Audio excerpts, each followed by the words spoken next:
longtime successful club coach up in Washington, now taking over the men's and women's programs there at Grays Harbor.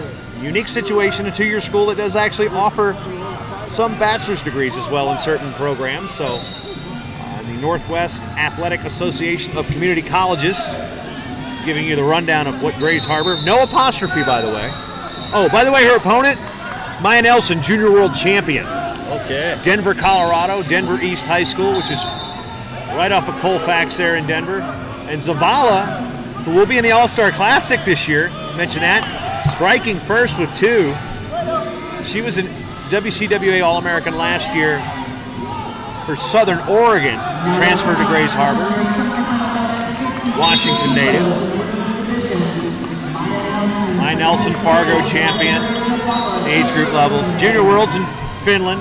What you'll see with Nelson, Lance, is her amazing mat awareness, especially when she gets pushed to the edge. She's so quick and always knows where she's at. Drive the action to the edge and into the Spanish announce table. We have a slobber knocker. You went what? 2? 2 confirmed on that. Confirmed. 2 from the referee, 1 from the judge, 2 confirmed by our mat chairman. Zavala says, I am not impressed with your junior world title. I will see you a takedown. And go right to a high lace. 4-2 the score for Desiree Zavala.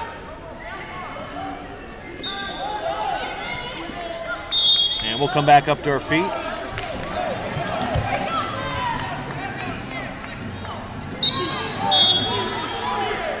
So Jason, who are the women here that you see maybe getting on to the senior women's national team, or that maybe we'll see in the next couple of years here?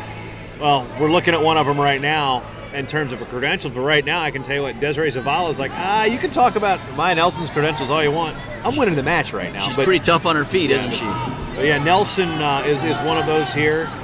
We've seen, this is really kind of the proving ground coming into 2020. So we've seen a lot, some of these wrestlers did qualify for the Olympic trials in 2016. And we've got 4 and 4 confirmed. So Nelson. And just like you talked about, on the edge of the mat, she scores 4. We will have a challenge. We'll have a video review.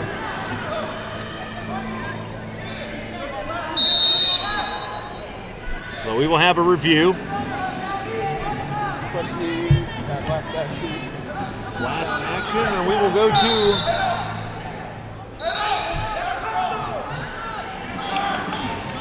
our video review. Looks like Tom Queasley's over there. Yeah, local guy, about 30 minutes away in Kellogg. Yep. Not Wabasha, he says, Kellogg. Kellogg. Home of Wabasha Kellogg High School, which is home of the Sanders brothers. You may have heard about if you're a wrestling fan. A little bit there. He's still with the Gopher program coach in there. The older one, Eric, was a 5-timer. Eric was a 5-timer. Recently Zach married, was a by the way. 5-timer. And actually moving back to the area. Just bought a house in Pine Island. He was up in Fargo for quite a while, right? Absolutely. After NDSU. Yeah, yes. The Eric and Zach Sanders getting a lot of airtime here during our review process. Now we'll wait and see what the final call is. 4 is confirmed on the mat, and 1 point for a lost challenge. So Zavala will lose her challenge, and that adds an extra point, so now it'll be 7-4 once we get underway here. Zavala getting the legs, no problem. Less success finishing that one, though. She's definitely been the aggressor on her feet. And we've got a 1 point on the step out for Zavala. 7-5.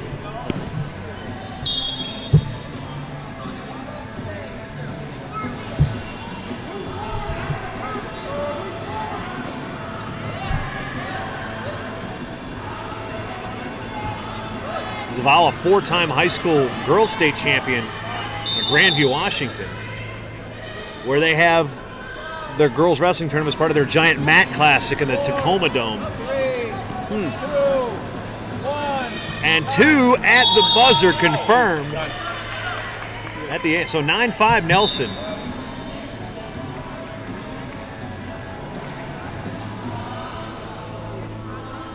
Exciting match so far, Lance. For sure. Zavala looked like she had it under control for the first half of that period, and well, Nelson came through, scored 4 on the edge, and then the late takedown there.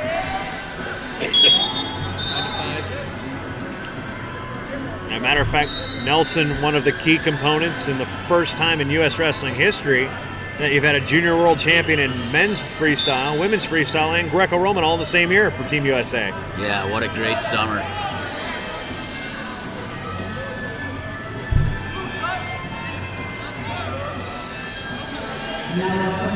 Nelson driving down underhook to the edge, pick of the ankle, head's going to go out. She's going to get definitely 1 here. Yep, 1 confirmed. 10-5, 29 seconds in. So I'm obviously a little more familiar with the men's and the juniors and the cadets, but how about the women's? What does the future look like there? Very good, because although you're always going to be chasing the Japanese, because they have a system that is just dominant. Yeah, and their cadets had a down year, and they were still dominant. And why is that, Jason? What are they doing maybe that other countries aren't doing? This is going to be a stupid answer. I don't know, but whatever it is, they're doing it. They just have they have a system that works, and it's really been hard to replicate because Ukraine has tried. They're good. Canada has an amazing women's program. Nelson, short offense here. Not quite 2 supporting point hits. So there's 2 more. Unlike high school or college, a quad pod is not going to be 2. A knee, an elbow, a hip, a head, or a shoulder has to hit for that to be 2 in freestyle. Halfway through, 12-5 lead now. Clock is not, okay, there we go. Nelson's found her groove here, hasn't she? Fell behind 4-2 early.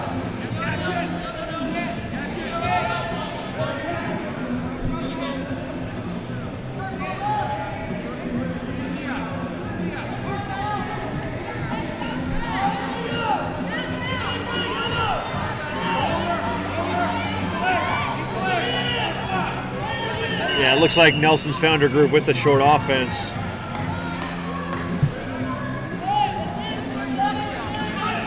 Zavala hasn't been quite as aggressive on her feet as she started the match out.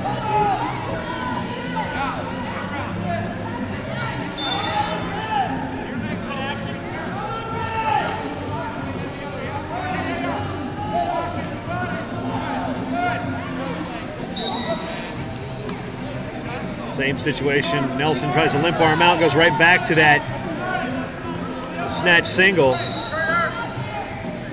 Now tries to run a half over.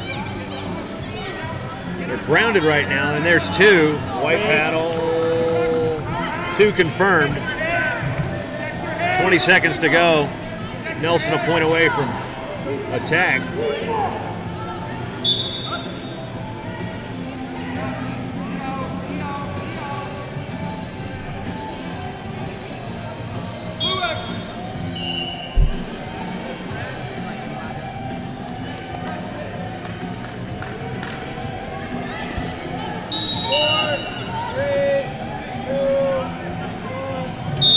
And it was a battle for the first half, but ultimately the junior world champ, Maya Nelson, pulling away.